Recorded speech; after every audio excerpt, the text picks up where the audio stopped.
We've got, I think, all of our 7 o'clock panelists in the waiting room. So, Dave, if you're ready, we'll start bringing them all in. We've got a great discussion coming up. And again, it must be my computer creating the feedback. So, um, as soon as I say what I'm going to say, I'm going to mute myself and um, hear from the most important people. All right. So there's Margaret, there's Stephanie, there's Representative Andy.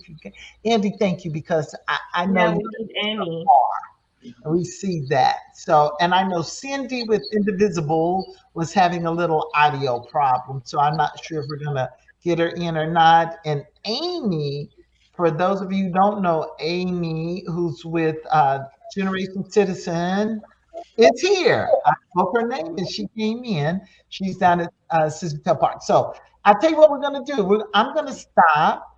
And if each of you would just introduce yourselves, take a moment. I think we're okay time-wise, and your name, where you are, what you do, the organization you represent. And I'm going to ask you to answer this question as a part of your introduction. Tell us why you, as an individual, your personal commitment, why you vote. So, Stephanie, we'll start with you. We'll go because I'm just looking at you on my screen. Stephanie, Andy, is it okay to call you Andy tonight? Okay, Representative Andy, he's my friend. And we're going to go then to Margaret and to Amy. All right, thank you guys. You have the floor. I'm Stephanie Henson, and I'm with the League of Women Voters. I'm the Vice President of the State Board for League of Women Voters of Oklahoma. Voting for me has changed a lot over the years. I was raised in a family in which it was something you just did out of habit. When you turned 18, I was excited to get, but it was almost like, and I thought a lot like flossing my teeth. It was just something you did that was good for you. And I don't know that, same kind of with when you're 18, and you've got good, strong teeth and good health. You don't think too much about the importance of it. And so as I've gotten older, as the world has changed, I think my reasons for voting have changed. I've been so blown away all day today as I've listened. I've had you guys going in the background all day today. And I was especially taken with Damian Jade when he was sharing, how he votes for his grandparents, his grandfather who was beaten up in Alabama, when he was going to vote, and he was physically attacked for trying to vote. And I thought, as I've gotten older, I think about all of those folks, and the women who came before me, for whom voting wasn't something that wasn't a right that they were afforded. And so it has changed for me. Voting is something that I vote with a different and almost a heaviness to now. The import of it is different. Thanks, Stephanie. Representative Fugate, you are next. Well, thank you. I'm delighted to be here this evening. I've been back-to-back events today, sitting in the car, but I'm delighted to be here. And I just got to say, we need to do like a As on the Street segment. So I think that would be fun to see. I represent 94, which is in South Oklahoma, out of state capital. It is where I grew up. Matter of fact, I live about. I cast my votes, and for me, voting has been a lifelong pursuit. I took two trips to Washington D.C. when I was a kid, and I got the political bug at that point, and so I always tried to be well informed as I stepped into the ballot box.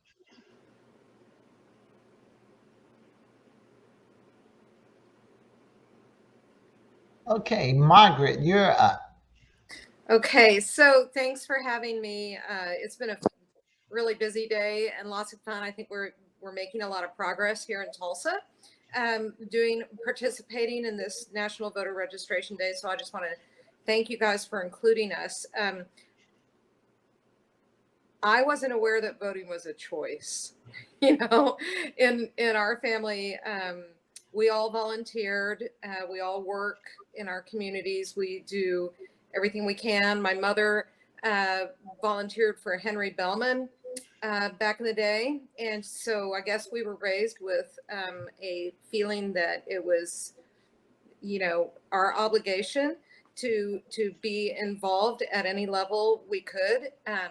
So we raised our own son that way, and I can recall going to. We always took him to vote with us when he was little. We just have one child, and the poll workers, really enjoyed watching us explain the ballot to him. And I know that those things, when you're little, I know those things take hold. And he's grown up to be a very thoughtful person, and he's registered independent right now. But he really cares about the system. And I just think that when it is ingrained in you, when you're taught these things in school and at home, it just makes a big impression. And watching your family do it, and going with them is really important. So I think it's great to see children dragged to the polling place. Drag those kids with you. Okay, Amy, how about you? Yeah, good evening. I'm doing great. I'm coming to you, as you said, from Scissor Tail Park because I cannot miss JB, and I think he's going on pretty soon. Why I vote, I have the privilege, and I have for my entire career, to work with young people. Now 14 to 35 is sort of the range. When I vote for two reasons. One, I vote for the Oklahoma and Oklahoma City and Oklahoma and the U.S. for what I know it can be, not necessarily for what it is. I very much vote in a way that elevates my values, and in particular, the value of having a truly interracial democracy. So that's why I vote. But I also vote for our young people because, the decisions we make today and who we elect, the policies that are passed, affect them the most. And I think about what is it that is going to allow them opportunities that I and other people my age and the Gen X generation didn't necessarily have. So it has been a great day. Thank you all for doing this. I've had fun running around, chatting with people, but also following you all evening.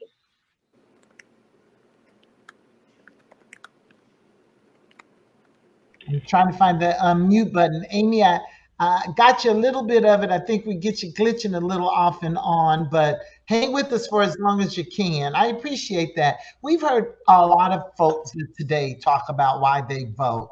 We've talked a lot about the fact that unfortunately, most people don't. Most people who could don't. So I'm going to ask you, because you've all told the stories that we've heard many times, that my parents showed me how, or I went with them, I didn't have a choice, or it's what we did in our family or in our community. But obviously that did not translate to a whole lot of Oklahomans. So in your opinion, what is keeping people away from the ballot box? What are the major barriers? Why aren't they going? And then what can we do to try to get them there? Uh, Amy, we're going to come back with you so you can maybe see JB and see if we can get you in a little clearer.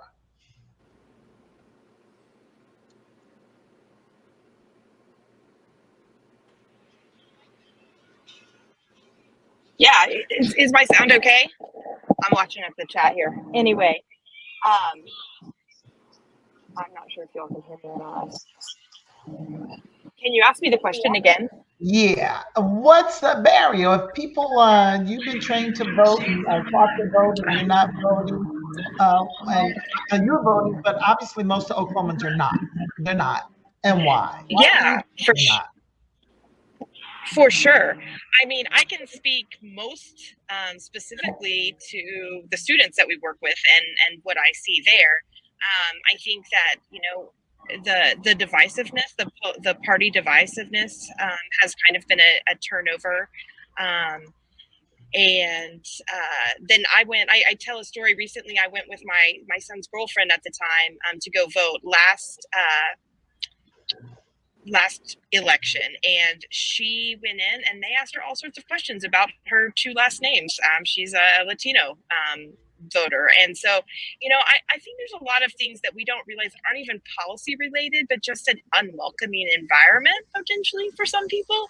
And these type of celebrations like we've had today, I think really help because it gets people out, it gets people going together. I'm always encouraging people to go together to the polls, to try to break down those barriers. And then I think the other thing is, when we don't vote, when we don't participate, our electeds don't necessarily make decisions that reflect our values, and therefore we don't vote the next time. And so part of it is a chicken and an egg. Let's get out, let's roll out the votes in November and hope for the best, that we can get folks in that start passing policies reflecting our values, and then we keep that going. I'm just crossing my fingers that everything Amy said came through to everybody but me and was recorded. Okay, great, because I can go back and listen to the recording and hear her. Great. Yeah, I heard her fine. And one thing she said that really struck home to me was she votes for Oklahoma what she wants it to be, not what it is. That's great. That's great. So, Representative Fugate, talk to us. You're running for office and you have to count those votes.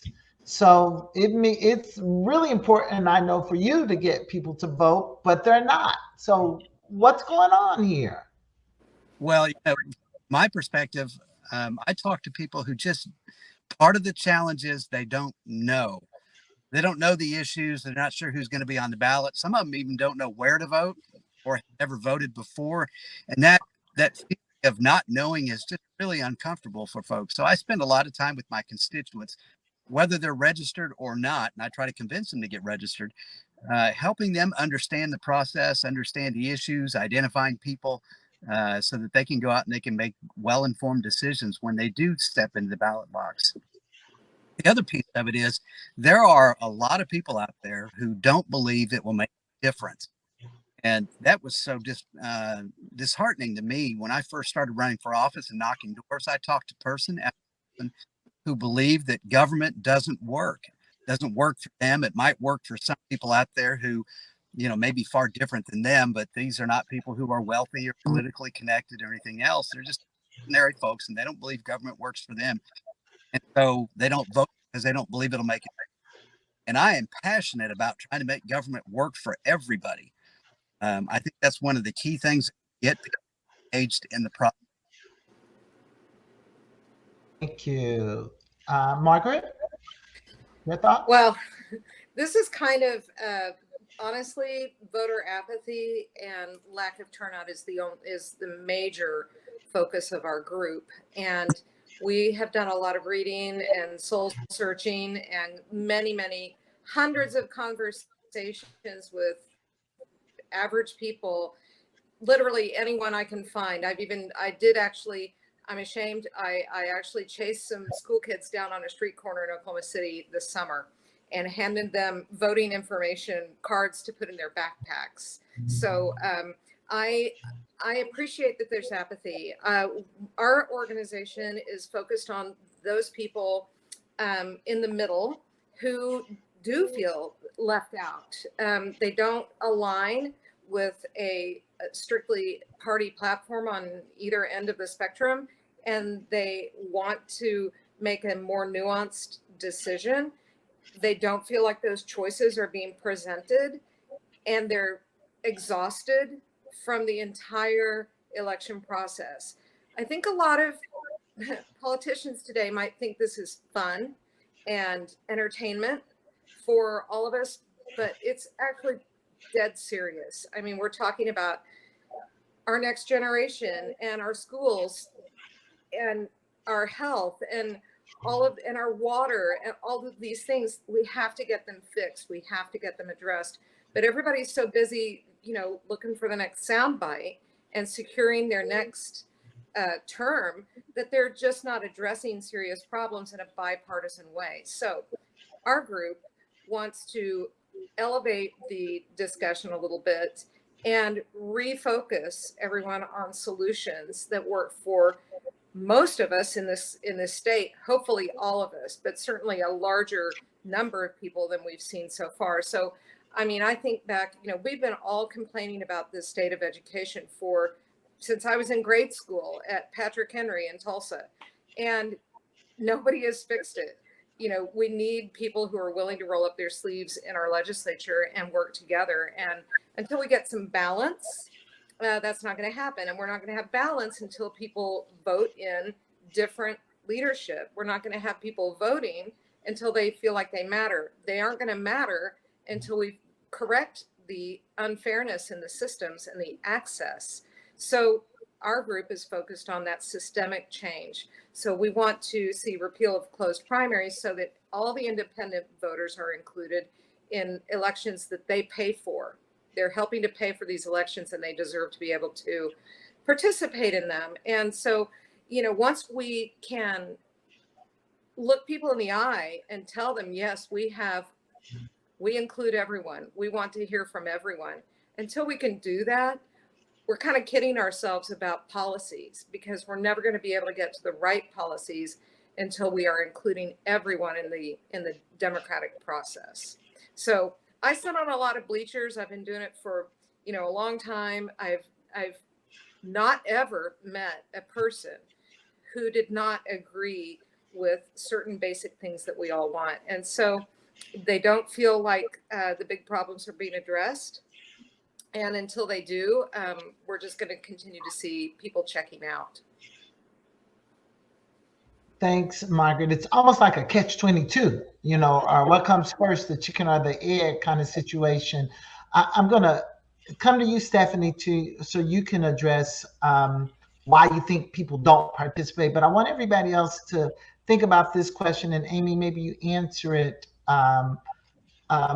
No, I'll rephrase it differently, because you just answered that first question, Stephanie, because I want to ask specifically about open primaries.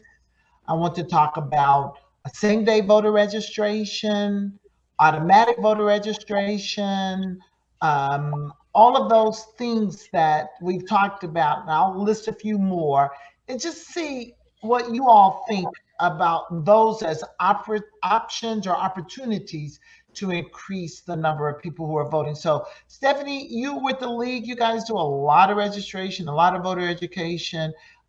Did that made much of a difference yet in Oklahoma? But thank you. You keep trying.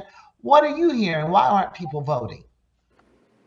Well, for sure, to second so many of the things that everybody said. I mean, even, you know, when Amy said the divisiveness right now, that's I've actually had some specific students, you know, say, you know, I'm not ready yet to vote because they suddenly feel, well, in fact, one young girl told me, she said, I'm very liberal, my parents are very conservative, I'm not ready to disappoint them with that. And I think there's almost an existential threat or fear that this, the divisiveness that looks like us versus them a lot, that suddenly makes it not okay to think differently than even your parent, you know, and I'm hearing those kinds of things a lot, like there's a real dislike for other, and I know I've gone back and read a lot of the histories, Thomas Jefferson talking about that fellow feeling, or Horace Mann or John Adams, and the way that they really emphasize the importance of good democracy is about a fellow feeling. Thomas Jefferson said it's kind of sharing pecan recipes with the other, and how good that feels when you come together in a bipartisan way and work with others. And I really think that political divide, that divisiveness that Amy was talking about, I'm hearing that from people. It's something so threatening almost to think differently, or to, you know, than your family, and a fear of that. And I really, really worry about that. I really, really want to get back to that fellow feeling, because I just think that's so important to good democracy. Thanks, Stephanie. Appreciate those thoughts. And Abby, I'm going to come to you because you're the one with the power, or at least one of 101 plus 48 with the power to potentially change some things. And I'm just going to list a few, add to them, but really seeking your opinion, all of you, your opinion, your thoughts on open primaries, as Margaret has talked about. on, not to get into the details, but ranked choice voting, where people get a chance to vote across parties and, choose people in order. I want to ask, we had a little trivia quiz about automatic registration. There are 20 states in the country that, once you reach voting age, there's a trick and you're automatically registered, and unless you opt out in some of them. Same day registration. There are 13 states in this country that do same day registration. What are your thoughts about utilizing some of these tools and others that you might know of or believe in to try to increase voter participation? Andy, Representative Fugate. So let me start, if I may, with a couple of observations. One, in response to what Stephanie was just saying, I think one of the problems we have as a society is we have forgotten how to disagree. All we do is shout and scream at each other. We don't spend any time listening to each other. And that's a fundamental part of the problem we have today. Um, in, in terms of modifications to the process, let me start with only 1/3 of the open seats in the legislature this election cycle will be on the November ballot. So 87 of us have no general election. Either the decision was made in the primary, or like in my case, there are 31 of us who didn't have somebody run against us. And so there is no accountability at all associated with what we do. And I've run bills in the past 2 sessions to address those particular issues. Senator Munson, you know that it takes time to affect change out at the Capitol, to get people differently about how we do processes, because we have these blinders on that are just kind of built in. We only think about the things the way we have done them. And so the fact that some other state, for instance, Alaska, is doing ranked choice voting, people in Oklahoma don't know what that is. And so there's a lot of education associated with doing that. I happen to be a believer in the ranked choice voting process, but I have not put up a bill for that particular process, because I don't get the sense from the people in my community that they understand what that is. And so I'm spending my time educating people about that. In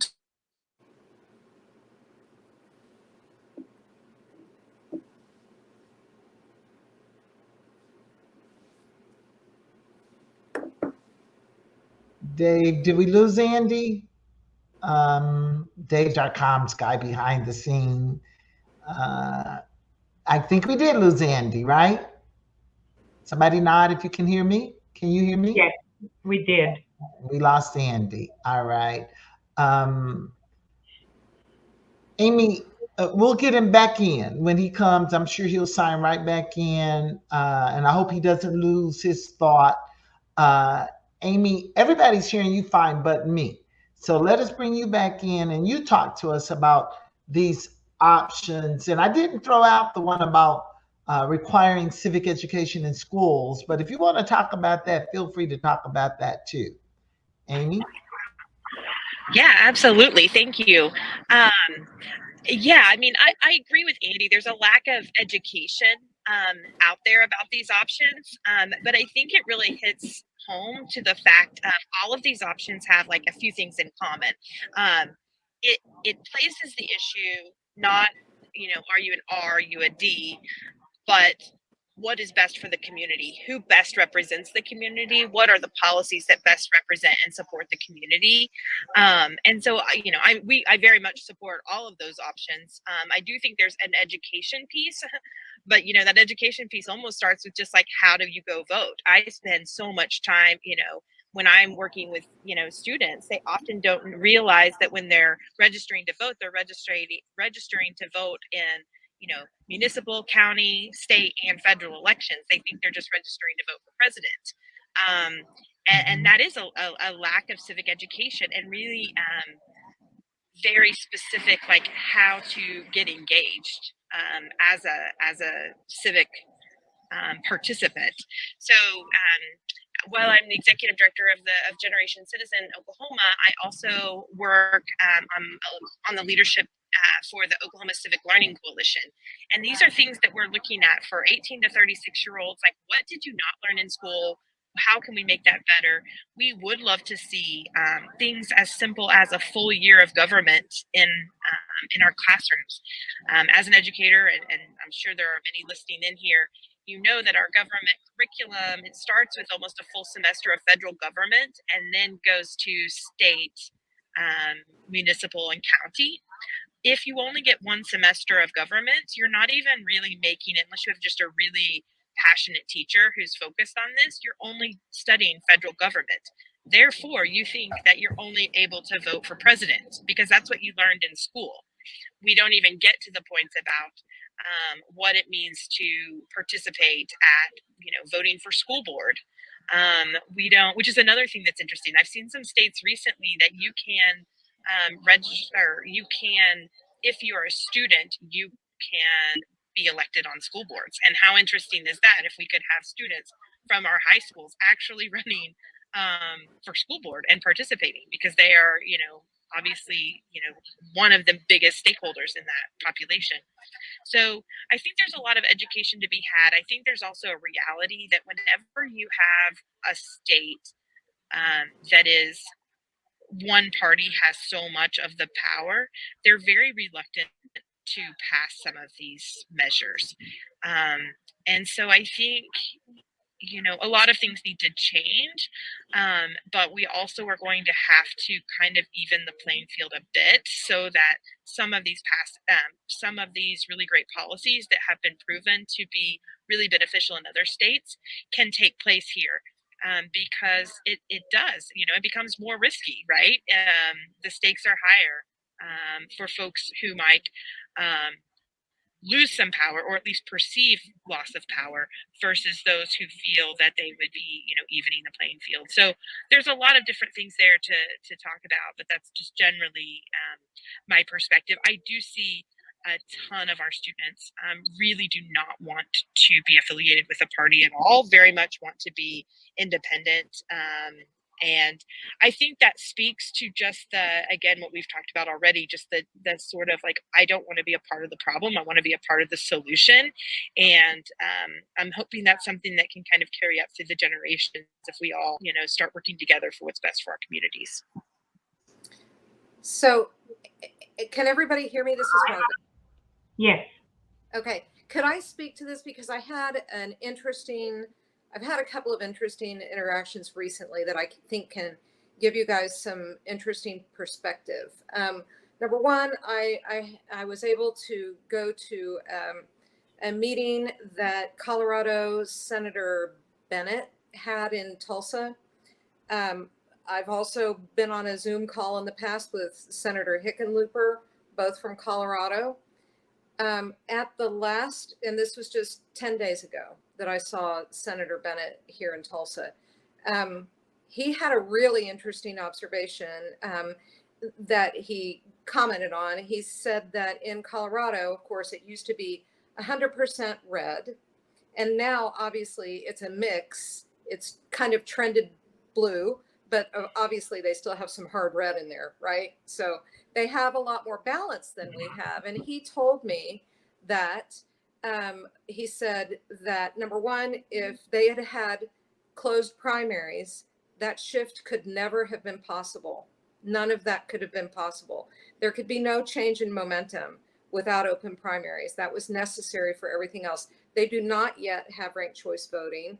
He's kind of interested in that. He also said that with open primaries, there are more independent registered voters in Colorado than in either party. So overwhelmingly, they are the largest voting bloc in Colorado. So obviously what we all know happens in that situation is politicians and candidates have to acknowledge that there is this big space in the middle, and they have to present policies that work for 80% of us instead of 10% of us. And so I felt like his comments, I took them as very encouraging and for us. And I think that I just think that the repeal of closed primaries has to be the best first step, because it's easy to understand. It affects everybody's pocketbooks. only 50% of registered voters are Republican, and I'm one of them. Okay. But they control more than their share, really, let's be honest. and I say that just because I'm not anti-Republican per se. I just think that they've lost appeal, and trying to force as a party, it is not healthy for them to rely on a closed primary system for existence. That's un-American. We need to be coming up with the best ideas and the best people. And the chips fall where they fall. And if you don't have the best ideas, then let somebody else take a stab at it. That's what representative democracy is about. You're absolutely right. Great comment. Stephanie?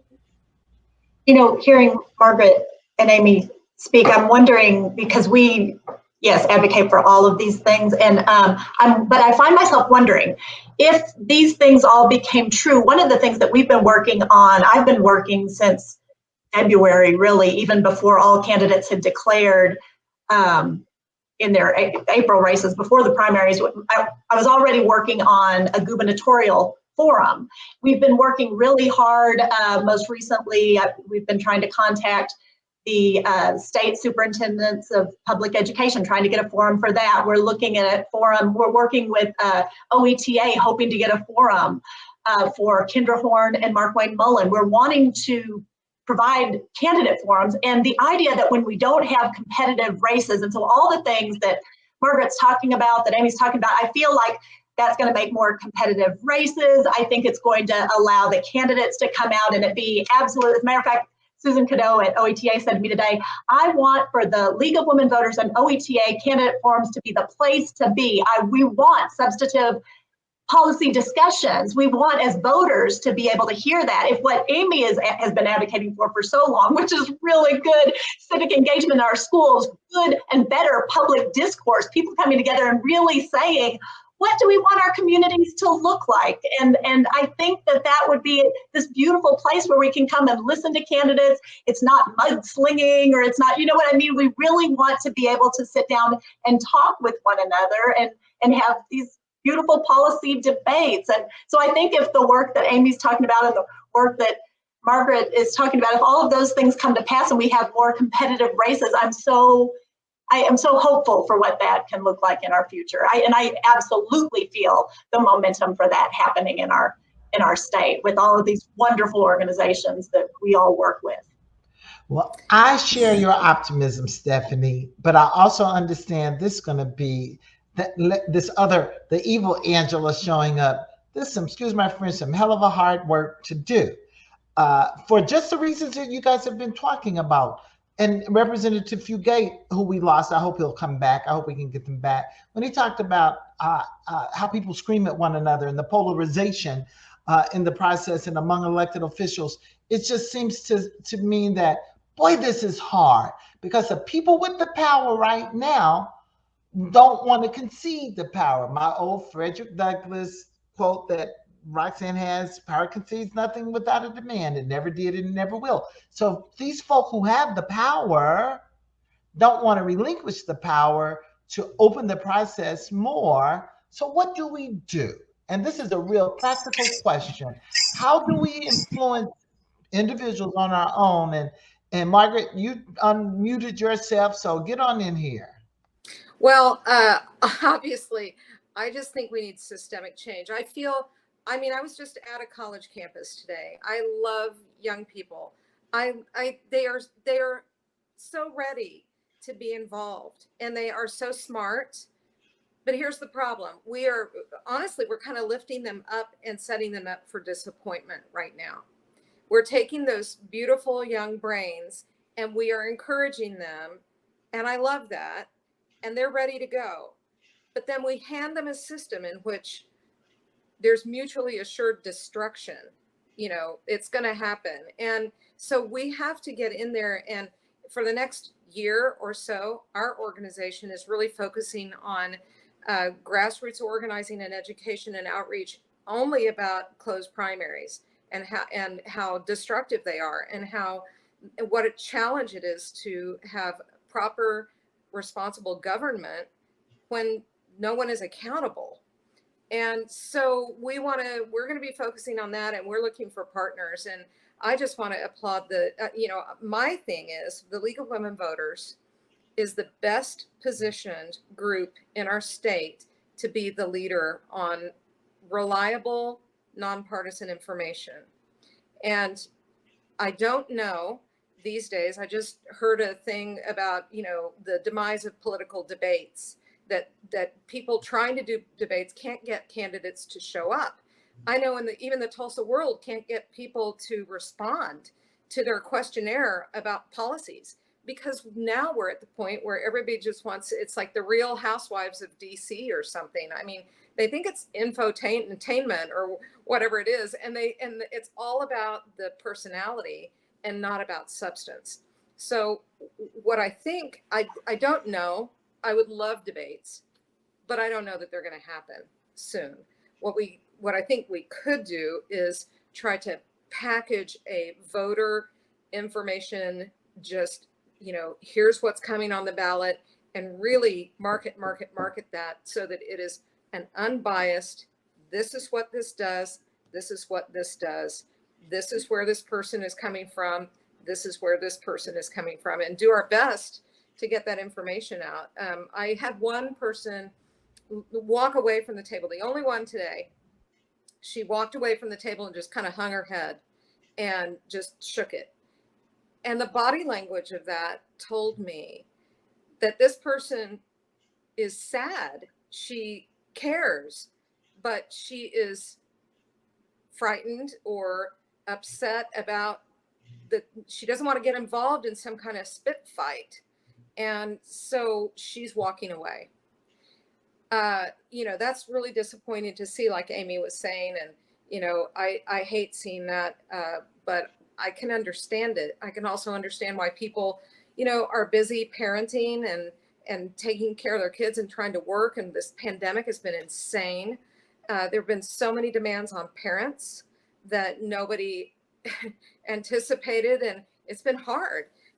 But we've got to crawl out of that, and maybe it's an opportunity. Maybe we have to try to turn it around and flip it into an opportunity to say, okay, we see now what happens when we ignore what's going on. And the only way, as Thomas Jefferson said, and George Washington, like the only way this works is with all of us. And, we're all women on this call. It's not lost on any of us that we only got the right to vote about 100 years ago. And there were a lot of women starving themselves and getting beaten in the streets and by their husbands in order to get that right to vote. And, we need to take it seriously and honor what everyone has done to give us that right. And so maybe we just need to all gather together and really support, a unified front. Mark, you're absolutely right. And I want to say something, Stephanie, too. But when you said the young lady hung her head and walked away, and just frustrated, just think, and I hear that, they see people feuding and fighting and lying and not being trusted representatives. And who wants to be bothered? It's like, why would I want to participate in that? Not understanding that if they did, they could change that. And having Amy and you and Stephanie just have to figure out who comes in first. But I wanted Stephanie really talk about when you said good, credible information and the league being able to provide that. No candidate, what do they have to lose? They have everything to lose to be in a debate. They don't lose anything not debating nowadays, so they don't debate. But just loading up good, credible information from a trusted source is really important. So I'm going to ask Amy to comment. Stephanie, I want you to comment about the work of the league and its voter guide, but also to talk if the league is doing other activities to try to diffuse this rhetoric and this notion that all elected officials are scoundrels and crooks. So Amy, Stephanie, whoever wants to go first. I'm happy to jump in real quickly, and then I want to hear more about the league. I will say I'm going to brag on our students and teachers in our Generation Citizen classrooms. It is an absolute privilege to get to work with them on all levels. But what I can say is what we see happening with the adults, in the space, is not necessarily what's happening with our young people. They are having conversations where they don't agree with each other, but they're not screaming at each other. They're actually talking. Making, giving their own. A big part of what we do is talking about your own perspective. If you're going to engage in pushing policy or advocating for or against something, how does it affect you personally and your community? Well, when they start talking about that, suddenly someone who has a totally different lived experience starts listening, and they're like, I didn't think about it. That policy doesn't affect me directly, but I see you and I see that it's affecting you. And so that's something that's really important and has been, like I said, I could brag on them all day. And I don't want to sound Pollyannish, but it happens, and it's happening all the time in our classrooms. So when we started thinking about, what does this mean if we had democracy education, flowing through our communities, not just in our classrooms, that's where the Civic Learning Coalition comes in. And kind of the same thing, there are opportunities to get involved in the work. Moving policy, influencing elected officials, understanding how different processes work without that deep conflict that we see on national and even local news sometimes. So I guess I would invite listeners to start thinking about, go to OK Civics for All. The 4 is spelled out FOR. .org, and get involved in some of these things. All of the activities happening today, there's not conflict out here. We're just enjoying one another's company. And I think one of the values, because we believe in action, we believe in fighting against the status quo, all of those things. The other value that we elevate within the coalition is civic joy, and the joy that you get when you're actually working with other people who care as deeply about your community as you do. So, that's kind of what I wanted just to add to the conversation. And then again, we do, I was referring to the League's voter guide and everything today. The information that you put out is so important. And let's be honest, I think, Angela, you mentioned this, but if you're not responding, if you're a candidate not running for, or not willing to answer questions, just pull your name off the ballot. Like, we deserve to hear what you stand for. And if it's something you're ashamed of or something you don't think people will support, then just pull your name off the ballot, because we need people in office who are going to, be real, talk to us in an honest way, and fulfill the commitments that they made to the public when they were elected. So those are important things. When you see that someone hasn't responded to a question, whether it be the Tulsa World, the Oklahoman, or the League, that tells you more than if they had responded. They just need to be pulling themselves off the ballot.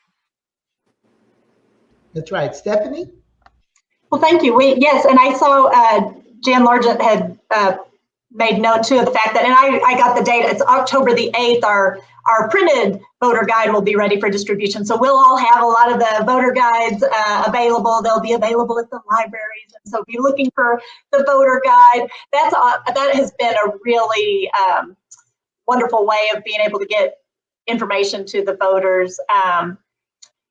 Are the same things that Margaret was talking about, and I did probably come off sounding Pollyanna-ish. I think that's kind of, I did come, even when I was talking about my hope still that we'll get candidates there for that good policy debate, because no, you're right, Margaret. It's not. I'm not getting a lot of.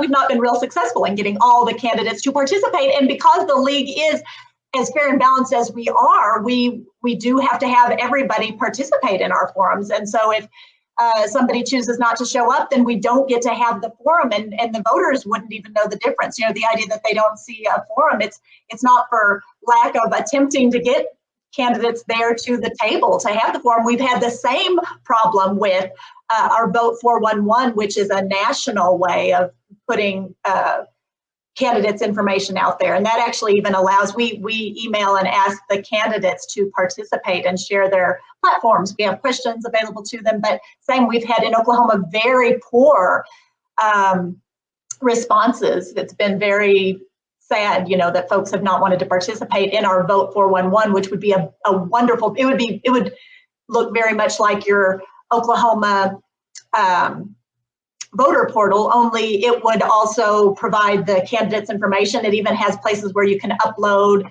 candidate forums, or you can have, and so it's this wonderful resource for voters that is going unused because lack of candidate participation.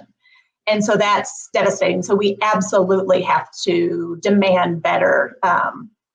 I'm seeing Jan says our Vote 411 will go live October 1st. So definitely get out there and you will be able to see. It does say something that you'll be able to see those candidates who have participated, who have answered our questions, and those candidates who have not. And so that does, I've had voters say to me, that tells us a lot too, when we see that there's a candidate who is not willing to participate or to work with the League of Women Voters. So we have next week, the League is actually doing, we've had so many fun things too. And you guys, Amy was saying too, I love you said civic joy and this idea of civic joy. We had, we've got some running buddies who we came together as Betty and the Suffragettes for the April marathon, the Oklahoma City Memorial Marathon. So we call ourselves Betty and the Jets. It's for Betty and the Suffragettes. And so we've been going and running. And next week, there's an organization called Wazelle, which is a women's running organization. And they're raising monies for, it's like a virtual run across Alabama. So we'll all be running next week virtually. And they have all kinds of reading material that you can do as you virtually run and log your miles as you're running across Alabama, and you learn about the history of voter suppression in the South. And so you can go online and you can look up Black Voters Matter. That's what all the monies will actually go toward. Black Voters Matter. And this is what I just got this in the mail today. They sent me a gator that says women run the vote. So we'll be running and raising awareness. And so I love that idea of civic joy, because it is, you have to balance these frustrations, because it is frustrating. I've been frustrated since February. And yet I keep hoping, because I do believe in, our Oklahoma standard. We talk a big game with our Oklahoma standard and so I know we can get there. But yeah, Margaret, I appreciate you so much saying that, because, the idea that we've just got to demand better. We've got to do better. We've got to model better. And we've got to just keep reaching out and letting our representatives and our candidates know that we need them. I think it's more than that. We have to tell them that we expect better. We don't, honestly, some of them I think we might not need. But we do expect better.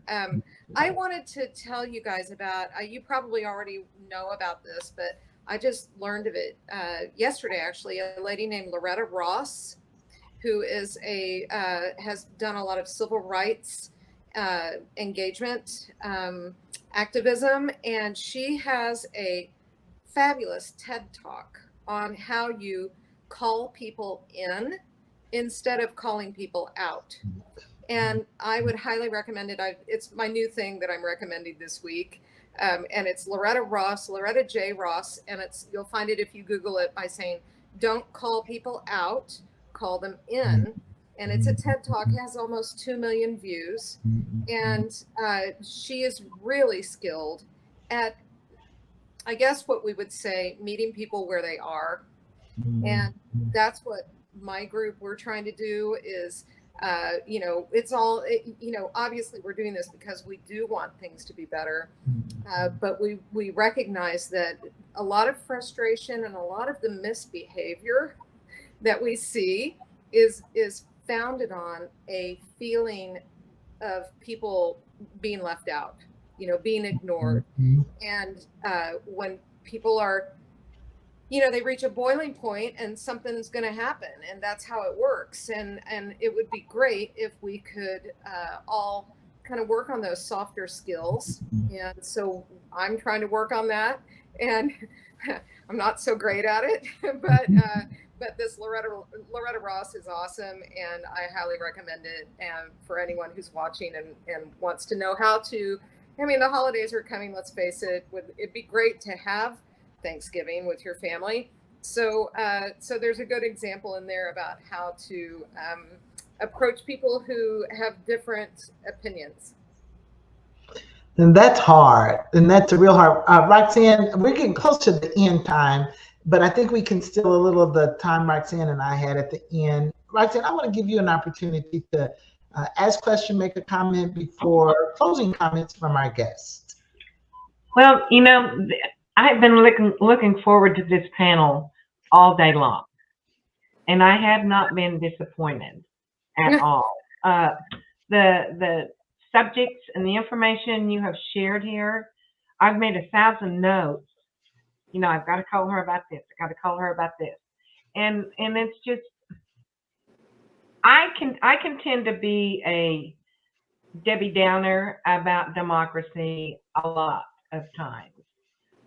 I can see us going nowhere while at the same time I'm not ready to give up, because I think we can eventually, if we keep at it, if I live long enough, keep at it, keep working, we will see change. We're going to have to start measuring baby steps rather than big steps. We have to celebrate the baby steps. And in Oklahoma, it does seem like we've got more going wrong than is going right. But with what Amy does in the schools, which I really want to talk to you about that, educating the kids at that level. Teach them what's right, teach them what's wrong, or actually just provide them with information and let them decide what they want to do. Because I don't want to say anyone has to be a Democrat or Republican or an independent. I just want to present them with the facts and let them make up their own mind outside of what their parents are telling them. Because all these young people, they have minds that are ready to be developed. And I think if we can get to them at this stage, that's when we can really see change happen in this country. Some of them are too far gone. They're already set in their ways. They're just looking for their next election. They're not going to change. That we need to get more young people involved. We need to get more young people running for office. I love the fact that Amy talked about high school kids being on the school board. I love that idea. I think that's a great idea. Would it ever happen in Ardmore? No. But I do really love that idea. So, closing comments. This has been a great discussion, and I'm always hopeful. I didn't know Roxanne was Debbie Downer. I don't agree with that. She's always too. I just simply know that the work is going to be hard, and all of you have said comment about collective effort. It's going to take all of us, wherever we are, with the people we meet, singing from the same hymnal of sorts. So thank you for saying what you say. I'm finished. Let's give a closing minute or two to each of you, whatever insightful tidbit you'd like to leave with us, or encouragement, or a heartfelt fact about reality. Amy, let's start with you. Yeah, man, I have so many thoughts after this conversation.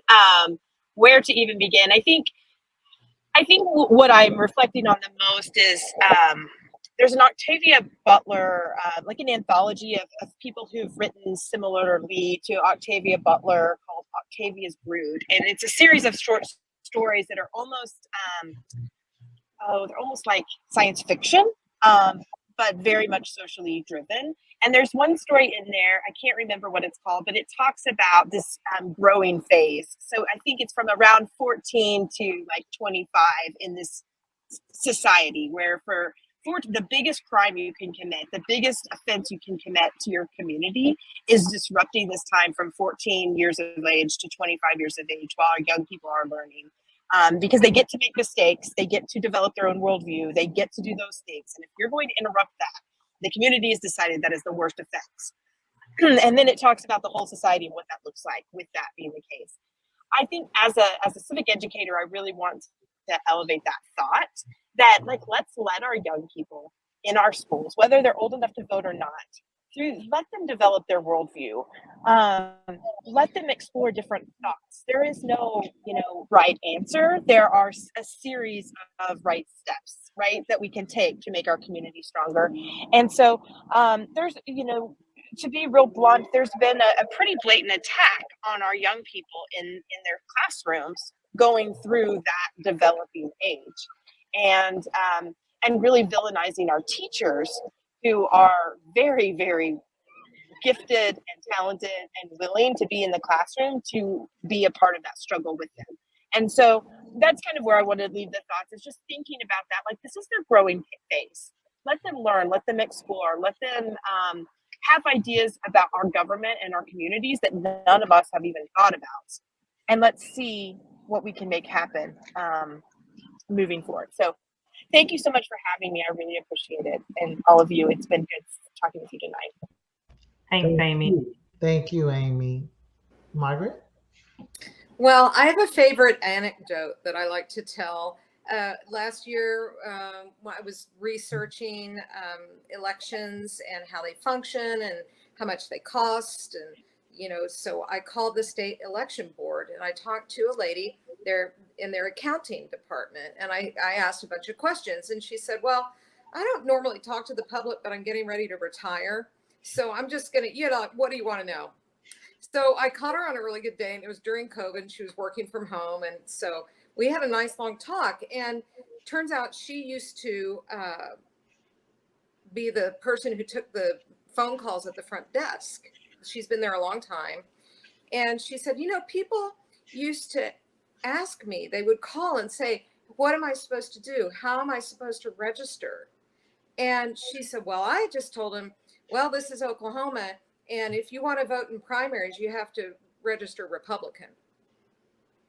And after I kind of wanted to throw up in my mouth a little bit, because the idea of a public official telling someone that they need to register in a party kind of bothered me.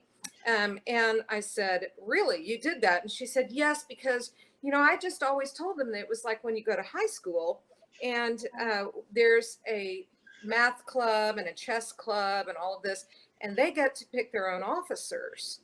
And so it doesn't make sense for people who are not in their club to be able to choose who's president of the math club. And I said, okay, I get that. But here's what's really happening in elections.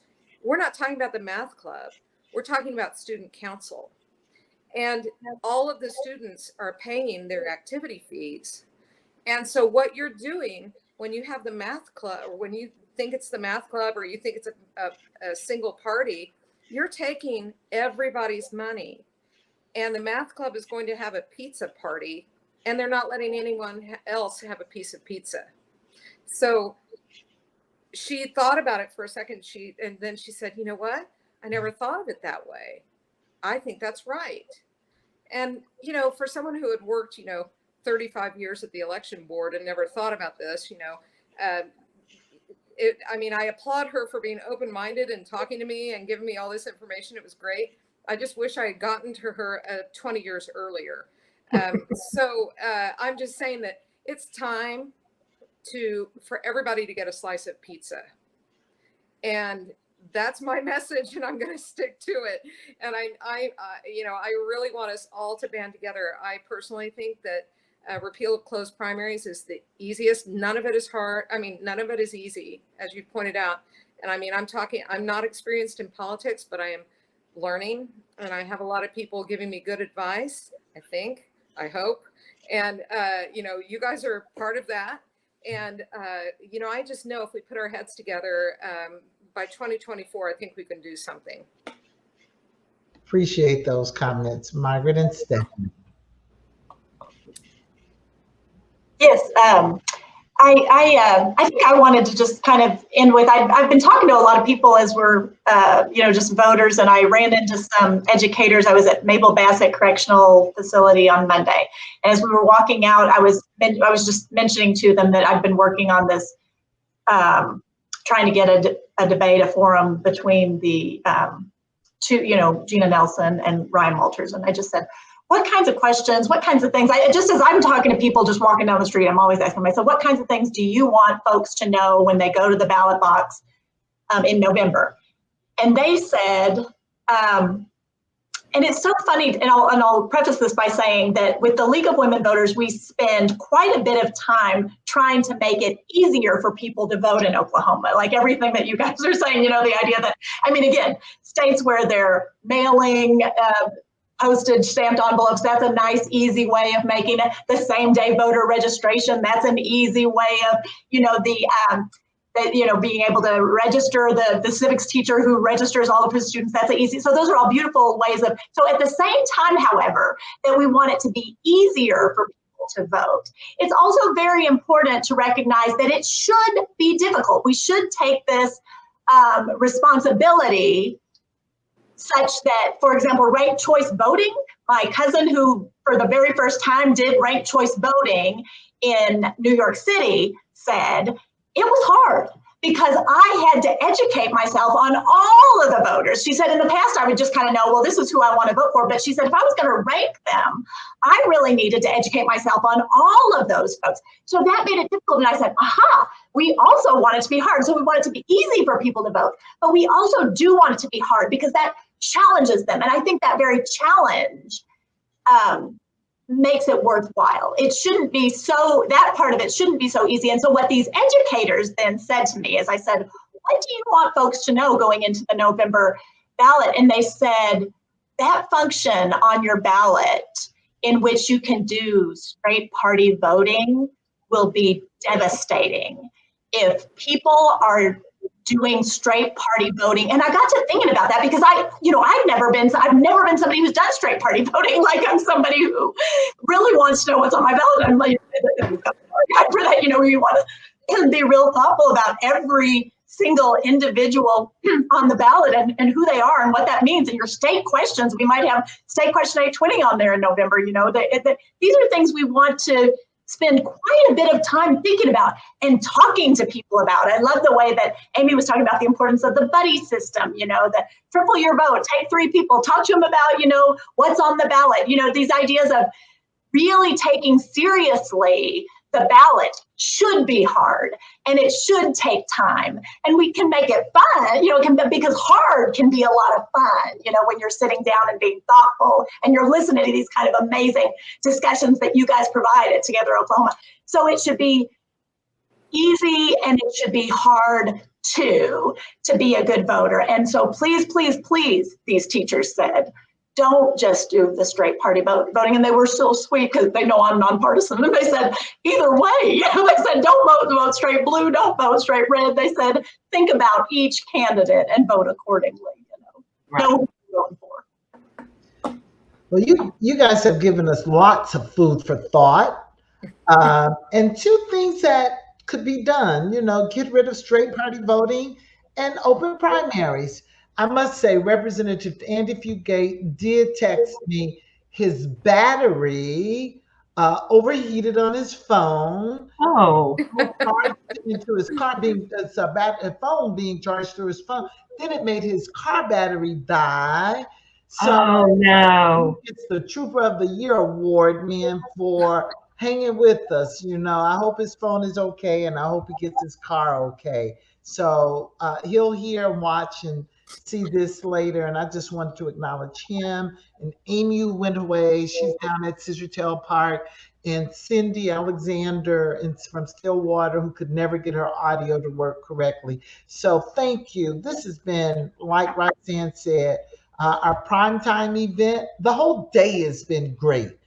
But if nobody watches any of this, if they listen to this discussion about the importance of voting and things that we could do to make it easier, Stephanie, but I don't say harder, but to make sure voters are educated. And that would work on our part. I think that's the key, and that's one reason I really like ranked choice voting. Is because you have to be educated to participate. We gotta know some things.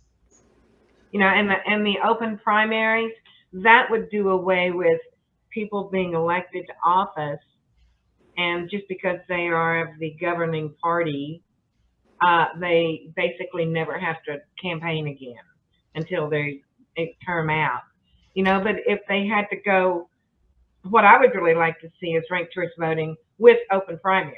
I think that would be really That is exciting. correct. That's kind of how it works. Well, I want to reassure you that our group is interested in ranked choice voting, independent districting, and nonpartisan primaries. It's possible all those things could happen at the same time, like they did in Alaska and the state of Maine. There are other states, you know, working on that. Nevada is working on that now. So it's happening. I would like to see Oklahoma leading instead of at the back of the pack That's right. this time. Yes. You're absolutely right. I can't believe we're over time. You know, we've been on this call since 1 o'clock p.m. A lot of Yes. hours, and it's almost like we don't want to hang up, you know? I know I could just keep talking and talking, but Not me. Margaret, Stephanie, thank you. We're going to let you guys go, and just much appreciative of your contribution, your expertise, your willingness to share with us and with all those that might be watching. We Well, look I forward hope to meeting with I you. hope it helped. We need some help at the Tulsa State Fair. So if anybody's watching and you want to go sign up for a shift and hang out with us, Roxanne, we can talk about this a lot. Like for 12 yes, hours in a day, we can sit there and talk about this, Roxanne. I could. I absolutely could. So all you viewers who know people in Tulsa who just want to hang or who want to hang out at the Tulsa State Fair, give Margaret a shout. Call us, we'll put you in touch. Thank Thank you. you. Thank you guys so much. Thank you so much. Thank you.